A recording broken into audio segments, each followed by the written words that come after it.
So welcome back to Brawler's Guild. Today I have the rank 4 guides for you.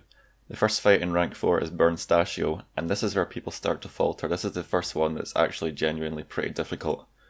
So Burnstachio covers the entire arena in fire patches, and he covers himself with an Ember Shield. You can't damage him when he has Ember Shield active, unless you have the buff from the water bubble. The water bubble is going to spawn anywhere in the arena randomly, and you have to run through it to get the buff and be able to damage him. However, sometimes it spawns in fire patches, and if you walk in a fire patch you take 8 million damage. So you can see it's not very viable to dive through fire to get the bubble.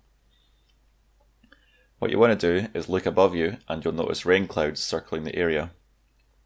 Now as the rain clouds move around, they're going to leave an open trail through the fire. So you want to stay under rain clouds to keep safe and follow them to the water bubble. When you get to the bubble, you can pick it up from 1 square away. It's quite a large area you can grab it from. And when you get that, you're safe from fire and you can damage Burnstachio. However, the bubble only lasts maybe 13 to 14 seconds. So you want to pop everything you can. You come down a lot, but make sure at the end of the bubble duration, you're in a safe space. When your bubble expires, you'll spawn a new bubble right away. You can see actually I get very lucky with my bubbles and they spawn very close to me. So I could have had much more trouble with this fight, but I got pretty lucky, as I said. Sometimes you have to follow a rain cloud around for a little while just to get a new bubble. However, the boss's health is pretty low, so you don't need to optimize DPS very well. It's all about staying alive, staying under the rain, getting to the bubbles, and just don't touch the fire. The next fight of rank 4 is another repeat brawl. This is Meatball, and he's exactly the same as he was before. As you damage him, he's going to throw out these strange energy orbs. You pick them up and you gain a damage buff. He has a very large health pool, so you want to grab a lot of these buffs. And then when you're at a comfortable amount, it's going to vary based on your character, but anywhere between maybe 30 to 45 is a good bet. You just unload your DPS cooldowns, blow through him, and the fight ends at 20% where he explodes. Shortly into the fight, Meatball's going to get like a berserk buff and he'll start dealing massively increased damage. So your timer on this fight isn't the regular fire, it's getting him before this berserk. You can sort of kite him and tank through the berserk a little bit, but not for very long because he gains increased damage and speed. The next fight of rank 4 is Goblin Engineering, which was a rank 7 brawl I believe, formerly in Warlords of Draenor. And this fight is pretty straightforward. A lot of people try and go with a brute force approach to this fight, and they try and just sort of DPS the goblins. But honestly, I don't believe that's the best way to do it. You can actually beat this fight doing 0 DPS, so if you have a tank spec or a healer spec, it's actually a good idea to use them here just to guarantee your survival.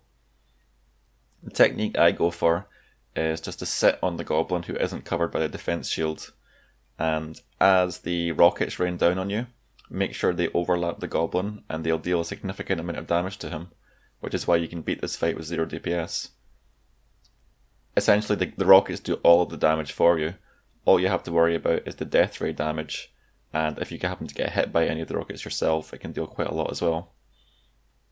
Every so often they do this emergency teleport and they sit under a shield generator. Really, you can just ignore it, go on the other goblin instead, or just wait for them to come out.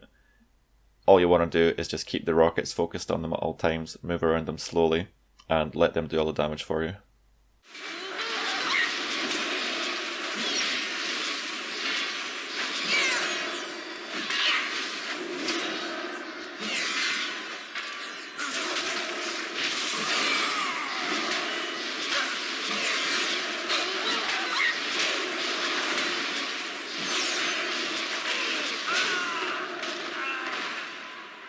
The final fight of rank 4, fortunately, is a pretty easy one after the difficult ones that were Burnstachio and onwards. And this is Stitches. If you've played around Duskwood, you're familiar with this guy. He comes out of the night, he's some horrible terror that ganks the lobies and just causes chaos. So actually he's pretty easy here, he's not very terrifying at all. He has an aura of rot around him, and it's going to deal increasing damage to you over time. However, the damage is very negligible. The real catch is if you hit 10 stacks, you're going to die right away.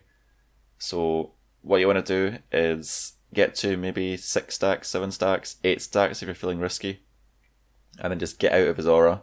He'll hook you back in with the Stitch's hook, which pulls you in, reduces your movement speeds.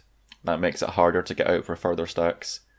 However, his HP again, it's pretty low at this stage. You can nuke him down pretty quickly. It's very easy to keep out of the hook range and get out of the aura. Overall, just a very straightforward fight. Just make sure you don't die 10 stacks. And with that, we've cleared rank 4, so catch my next video for the guide to rank 5.